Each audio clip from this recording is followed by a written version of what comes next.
Well, I mean, across the country in the last, 8 years, we've seen the loss of more than 5 million manufacturing jobs alone, and the closure of 40,000 manufacturing facilities. And those 5 million jobs are not just the skilled frontline workers, but hundreds of thousands, up to 800,000 of these are the professional technical workers in these industries as well. The research, the design, the engineers, this pool of skilled talent from the workers to the professionals in these industries that actually innovate and make things. And our own studies show that up to 60% of these jobs that have been lost have been due directly to trade. The current free trade agreements address the problem of the 1930s, which is tariffs. They don't address the 21st century problems of non-tariff problems, like other countries undervaluing their currency. For example, China has a 35% undervalued currency, which makes their goods 35% cheaper than they would be in a free market. The old-style free trade agreements, which have been put in place in the last 20 years, were sold under a free trade sort of theory, but in practice they were really to allow transnational companies to set up production overseas and to allow cheap imports. So the result was that we gave access to the U.S. market, which is the most lucrative market in the world with the wealthiest consumers, which is fine, except that we didn't gain access in return.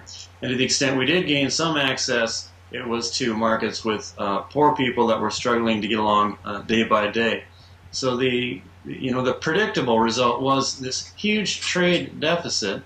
You could see it, and you could see it play out through a series of trade agreements. And the most notable was first NAFTA, which ignored the idea that there should be labor rights and environmental standards around this, and we lost a lot of jobs.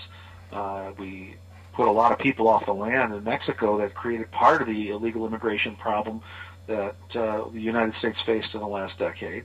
And then on top of that, we then, agreed to the PNTR agreements with China that let them into the WTO, that gave them favored nation status, and our trade deficits took off. And what did we find? Well, now we find we had tax laws that encouraged businesses to go offshore. The idea being that they would go there and meet the needs of that market in another country. But in fact, what we saw was we became our own worst enemy of corporations that used to do businesses here, establishing identities in joint ventures in China and making products and then shipping them back into the United States, because they weren't selling into the Chinese market, they were selling them to this market.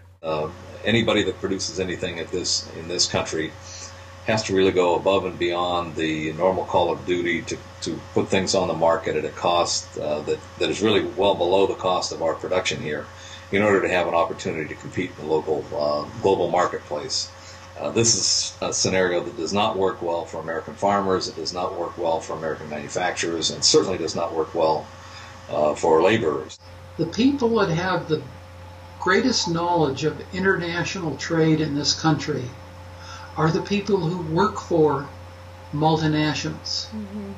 It used to be that the leaders of our nation could turn to those heads of corporations and depend on them to give them good advice on what is good for America. The problem is the advice they're getting today is the advice that's good for their corporations, their multinationals, who are building plants abroad and are importing components and subassemblies here. We have transnationals, which are the entities that provide the well-paid and very smart lobbyists to engage in trade policy. Nobody else was engaging. And so they look at what will benefit their companies. And if they are the only voice in the process, they get what benefits their companies. Now real people are engaging. That is CPA. One of the more important things about this coalition is the nature of the coalition.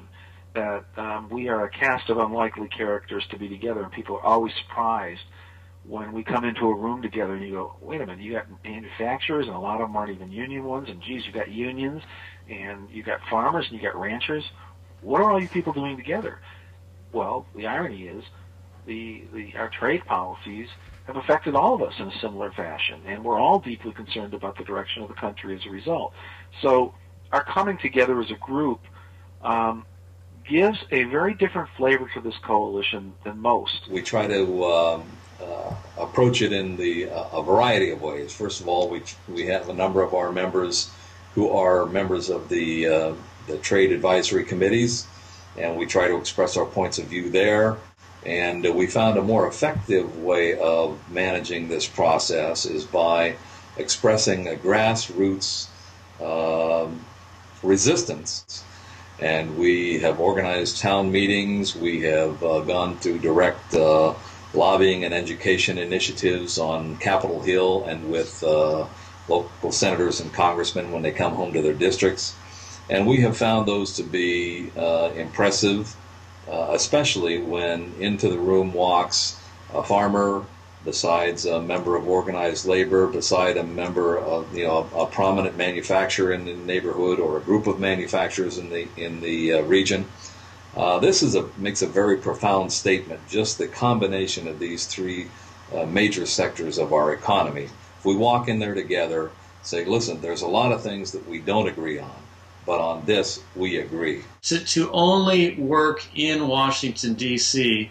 and be one among many trying to influence Congress, walking around the halls of Congress, and competing with the multinational lobbyists, the best we can do is break even. But if we go home to the districts where people are trying to find jobs, are trying to keep jobs, are trying to keep their farms, are trying to keep their companies, the multinationals aren't there. Their lobbyists are not there. And that's where people talk, where they read the editorial page, where they go to the coffee shops. And that's where these ideas resonate, because they're true and they're right and they're not obscured by the rhetoric and misinformation. It's interesting how people use the term. I mean, on the one hand, you can talk about, and it's fine to talk about protecting your family and your home and your neighborhood or the environment, or you want police and fire protection. But the second you start talking about doing anything to protect our jobs or our businesses and invest in our country, that somehow this becomes a negative. When I hear that term, as it's used by multinationals today, what they are doing is protecting the protectionism of other countries and not their own country. They don't care about what's happening in our country. They're concerned about what's happening where they're building plants and protecting the advantages that they have with plants in those countries. If you are a head of household or in a household and you lose your job, there is nothing that harms you and is more personal to you than that financial blow, which is a blow to your ability to make a living, ability to have health care, your self-confidence, your ability to get along with your spouse, your ability to look to your kids and feel that you're providing for them.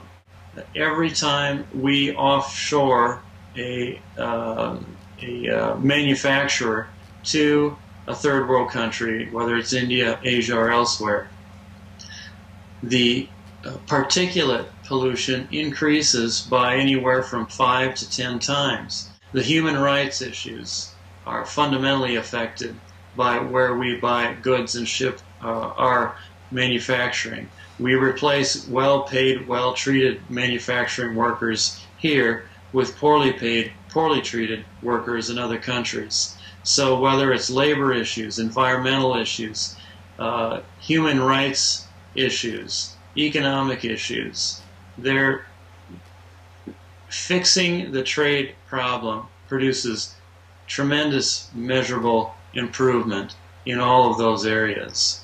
And so CPA members, me, our leadership, our people in the field, all are working for these very fundamental benefits that and goals that we're trying to achieve.